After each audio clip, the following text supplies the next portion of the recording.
Sejam bem-vindos ao Fale DBR. Para celebrarmos o Dia dos Pais, que tal uma conversa sincera e inspiradora sobre paternidade e a vivência de ser pai nos novos tempos? Vamos lá? Eu sou Victoria Guimarães, estagiária do time de comunicação do Instituto Identidades do Brasil e tenho a honra de estar acompanhada com Felipe Oliveira, analista de relacionamento do Instituto, e com o Vitor de Freitas, líder da área de dados e mensuração de impacto. Olá, Felipe. Olá, Vitor. Sejam bem-vindos ao Fale DBR. Boa tarde, Vitória. Boa tarde, Vitor. Oi, boa tarde, pessoal. Prazer estar aqui com vocês, poder falar um pouco de paternidade, essa experiência tão sensacional. Para iniciarmos o nosso bate-papo, eu gostaria de pedir que vocês se apresentassem, Felipe e Vitor, para a gente conhecer um pouco mais sobre a trajetória de vocês enquanto profissionais, enquanto filhos e agora enquanto pais. Prazer a todos, a todas e a todos. Sou o Felipe Oliveira, tenho 34 anos, trabalho aqui no Instituto há 2 anos e meio, caminhando para o meu 3º ano, e sou pai, fui agraciado com 2 pedras preciosas aí. A Helena, de 6 anos de idade, e o Luiz Henrique, um garotão de 4 anos. Nós somos aqui de São Paulo, eu sou nascido e residente aqui em São Paulo, sou casado com a Natália também, então estou aí num casamento há 8 anos, e vai ser um prazer bater um papo com vocês aí um pouquinho. Eu sou o Vitor, tenho 30 anos, sou casado há um pouco mais de 3 anos, tenho uma filhinha que vai completar 5 meses justamente no Dia dos Pais, no dia 8, a Sofia, e assim, tô animado para esse bate-papo. Vamos ver, compartilhar nossas experiências, a do Felipe já um pouco mais longa, a minha é uma experiência bem recente, mas bem intensa, né? Bom, quando falamos sobre paternidade, também falamos sobre tempo, escuta e proximidade. No último 1 ano e meio em que nos adaptamos aos impactos da pandemia, como foi vivenciar a paternidade de uma forma que mudou a rotina de vocês? Felipe, enquanto pai da Helena e do Henrique, e Vitor, enquanto pai da pequena Sofia.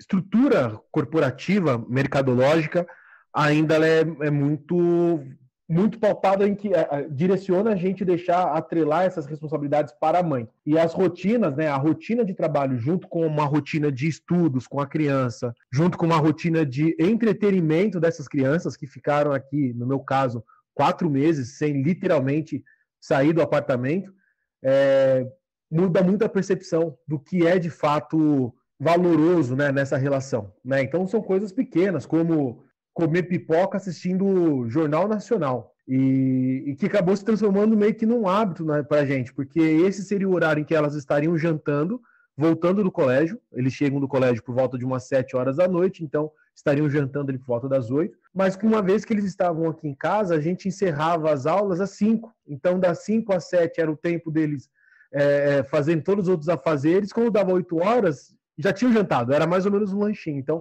a rotina foi se adaptando, né? E também, no meu caso, eu consegui tirar alguns planos da gaveta, planos até mesmo relacionados à própria paternidade, né? Que ter um tempo mais próximo deles, vivenciar e conseguir acompanhar o crescimento literalmente dia após dia, que muitas vezes o mercado não nos permite, né? O mundo corporativo não permite essa proximidade, para mim foi extremamente importante. Essa vida durante a pandemia, né, para mim tem um lado ruim, lógico, por conta de tá realmente isolado aqui em casa com a minha esposa e minha filha, sem que familiares, né, e amigos próximos pudessem nos visitar. Mas o lado bom é que eu tô podendo acompanhá-la bem de perto, né, por exemplo, com essa questão de estar trabalhando remotamente, faz com que eu possa aproveitar bem mais. E é desafiador, porque agora que ela está completando 5 meses, eu e minha esposa, a gente está percebendo que ela está perdendo um pouco de interesse com alguns brinquedinhos que ela tem, com algumas coisas assim, e a gente está percebendo que ela se acalma muito indo para a rua. E ir para a rua não está sendo uma tarefa muito simples, né? Então a gente tem que se desdobrar aqui para tentar reter a atenção dela, porque acaba que ela fica irritadinha, mas assim, ela é muito novinha ainda, né? E como o Felipe falou, um pouco de rotina, a gente não tem exatamente uma rotina, né? É muito difícil com criança pequena assim, a gente tem fases aqui, né? Mas assim, tá sendo uma grande experiência. Assim, é algo realmente único na vida, né? A paternidade, assim, não tem como descrever ou comparar com qualquer outra coisa. Felipe, você tem um canal no Instagram e no YouTube chamado Pod Pai, em que compartilha experiências sobre paternidade. Como surgiu a ideia e como é ter essa troca com outros pais? Você comentou que na pandemia teve a oportunidade de iniciar alguns projetos. Pod Pai é um deles? Este é o projeto, né? Eu falo que o Pod Pai ele está engavetado, ou estava, né? Porque agora está nativo, desde quando a Helena nasceu, né? Isso há 6 anos atrás. E, enfim, a correria do dia a dia a gente sempre vai deixando como segundas e terceiras prioridades. E uma coisa que a pandemia nos ofereceu, e aí, obviamente, que eu entendo que são realidades muito distintas entre todas as pessoas que foram afetadas, mas no meu caso me ofereceu tempo, né? Então, tempo de deslocamento entre as reuniões, que eu não precisava mais, tempo de presença com as crianças, porque eles não iam para a escola. Então, esse tempo me serviu para tirar esse projeto do papel, onde eu procuro abordar justamente sobre os desafios de paternidade, mas assistindo alguns filmes que as próprias crianças assistem. Então eu enxerguei ali, assistir filmes com os meus filhos, e o Vitor vai passar por isso logo em breve, a filhinha dele ainda é novinha, mas é muito rápido o que vai acontecer. Os filmes têm um poder mágico, né, de atrair a atenção das crianças, e dentro dessa atenção que é presa, eles conseguem ensinar valores, muitas vezes, que nós, adultos, entendemos como plenamente compreendidos por nós, pelos adultos, mas que para as crianças são muito importantes. Por exemplo, trabalho em equipe, respeito aos mais velhos, respeito à natureza, que são as mensagens principais dos filmes. Mas quando eu me coloquei para assistir com as crianças e de fato assistir, não ficar só acompanhando, eu comecei a ver que tem muitas informações para os adultos relacionadas ao mundo de trabalho, né? Então eu mudei um pouco meu óculos, eu consegui enxergar lições sobre burnout, lições sobre networking, lições sobre diversidade, sobre protagonismo feminino nas organizações. E aí eu falei, poxa vida, eu queria que mais pais pudessem curtir esse momento com as crianças e que eles não enxergassem nisso somente um momento de entretenimento. Claro que é entretenimento, mas por trás de todo entretenimento tem uma carga de informação. E aí, desde o ano passado, mais precisamente desde maio do ano passado, eu criei esse canal de YouTube e de Instagram para falar para outros pais que se viam na mesma situação que eu. Vitor, e para você, enquanto pai da Sofia, que tem pouquinhos meses, como é ter essa experiência de ter acesso a um canal como o Pod Pai, em que você pode conversar com outros pais, pode recolher dicas de conteúdos infantis? Qual a importância para você nessa sua trajetória enquanto pai? Bom, eu não sabia da plataforma do Felipe. Vou procurar depois, Felipe, para ouvir lá um pouco, ver das experiências lá que você está compartilhando. Eu acho bem legal essas plataformas. Acho que hoje a gente tem diversos canais aí bem interessantes a respeito de paternidade, né? E assim novos pensamentos, né?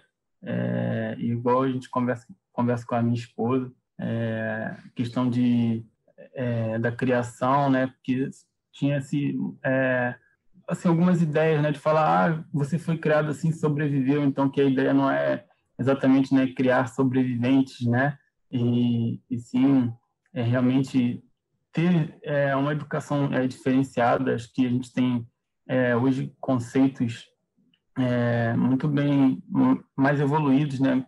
e que a gente pode ter acesso mais facilmente, né, através dessas plataformas, né, você vê a experiência, né, das outras pessoas, você já te prepara para algumas coisas, né, e você depois, quando você, à medida que o seu filho ou a sua filha vai crescendo, né, e você vai realmente percebendo algumas questões que você já tinha visto previamente ali, né, em alguma plataforma dessa, ou até mesmo em conversas, né, com quem passou por essa situação recentemente, né, mas não necessariamente uma plataforma.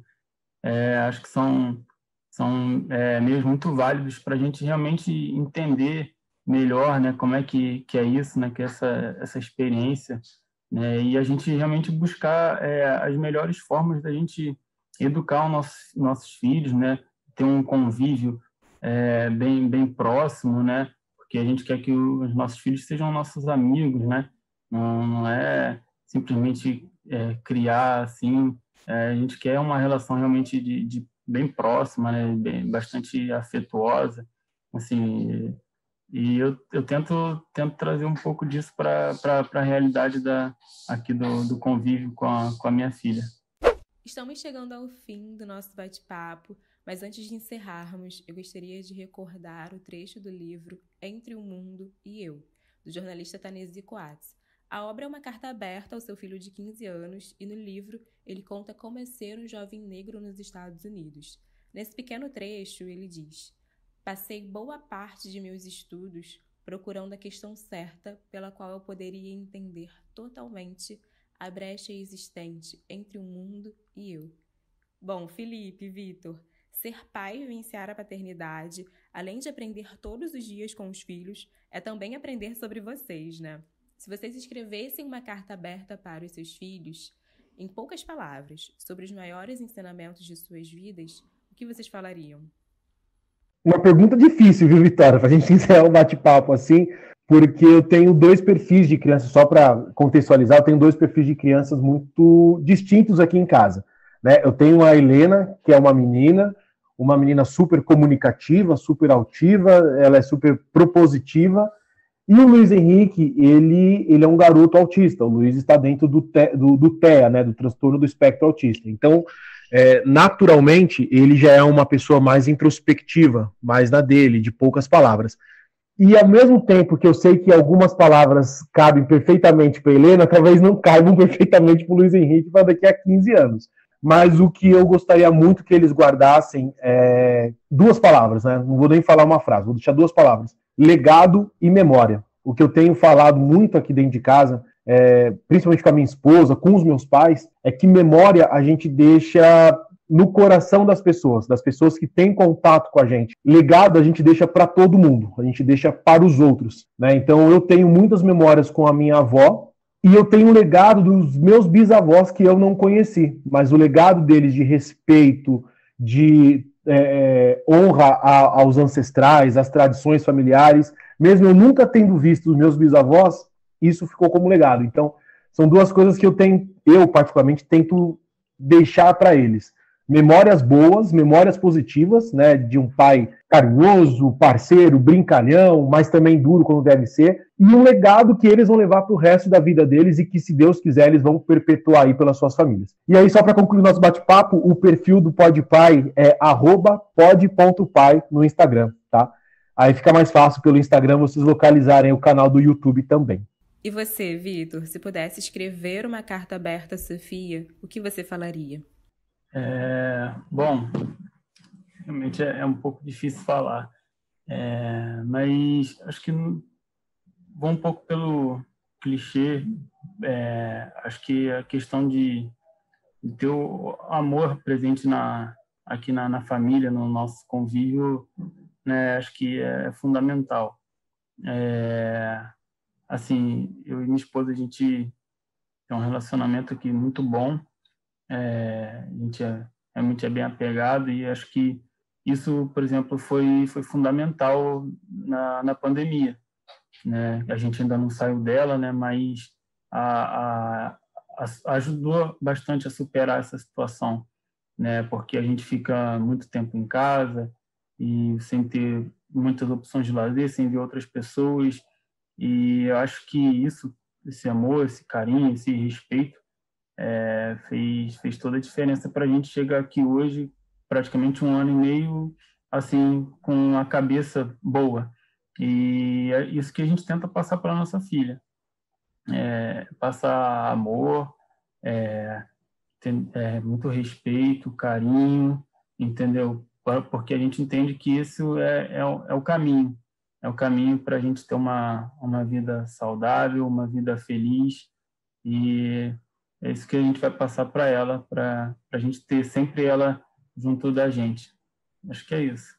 Felipe, Vitor, obrigada pelo bate-papo. Foi uma honra ter vocês aqui no Fale DBR. Eu que agradeço o convite e fico à disposição sempre que eu puder contribuir aí com o bate-papo aqui no podcast, só me convidar. Eu agradeço também a oportunidade desse bate-papo aqui, contar um pouquinho dessa experiência, para mim que está sendo nova, está sendo única, poder compartilhar um pouco aqui com vocês, ouvir um pouco aqui a experiência do Felipe.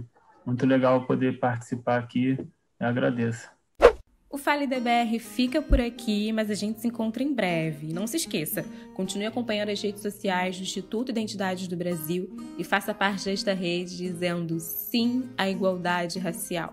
Para saber um pouco mais sobre o Instituto, acesse nosso site simigualdaderacial.com.br. Obrigada pela companhia.